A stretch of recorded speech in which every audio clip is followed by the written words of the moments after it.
നാടെങ്ങും election ചൂടാണല്ലേ. Election കമ്മീഷനെയും നമുക്കറിയാം. എന്നാൽ കേരളത്തിലെ സഹകരണ സംഘങ്ങളിലെ ഇലക്ഷൻ നടത്തുന്നത് ആരാണെന്ന് ചിന്തിച്ചിട്ടുണ്ടോ? അതെ, Kerala state cooperative election commission.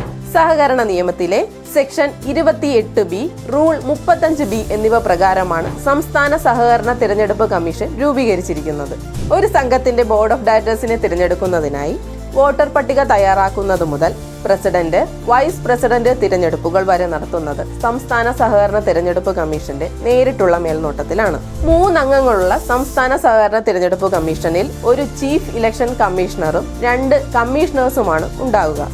ഇതിൽ ചീഫ് ഇലക്ഷൻ കമ്മീഷണർ നിയമവകുപ്പിലെ സ്പെഷ്യൽ സെക്രട്ടറി റാങ്കിൽ കുറയാത്ത ഉദ്യോഗസ്ഥനും കമ്മീഷണേഴ്സ് കോഓപ്പറേറ്റീവ് ഡിപ്പാർട്ട്മെന്റിലെ തന്നെ അഡീഷണൽ രജിസ്ട്രാർ റാങ്കിൽ കുറയാത്ത ഉദ്യോഗസ്ഥനുമായിരിക്കും. ഇവരുടെ കാലാവധി 5 വർഷം അല്ലെങ്കിൽ 62 വയസ്സ് വരെയാണ്. സംസ്ഥാന സഹകരണ തെരഞ്ഞെടുപ്പ് കമ്മീഷന്റെ സെക്രട്ടറി അഥവാ CEO ജോയിന്റ് രജിസ്ട്രാർ റാങ്കിൽ കുറയാത്ത ആളുമായിരിക്കും. തിരഞ്ഞെടുപ്പിന് എത്ര രൂപ ചിലവാക്കാമെന്ന് തീരുമാനിക്കുന്നതിനും ഉദ്യോഗസ്ഥരെ നിയമിക്കുന്നതിനും രജിസ്ട്രാറുമായി കൂടിയാലോചിച്ച് കമ്മീഷന് തീരുമാനമെടുക്കാനുള്ള അധികാരം ഉണ്ടായിരിക്കുന്നതാണ്.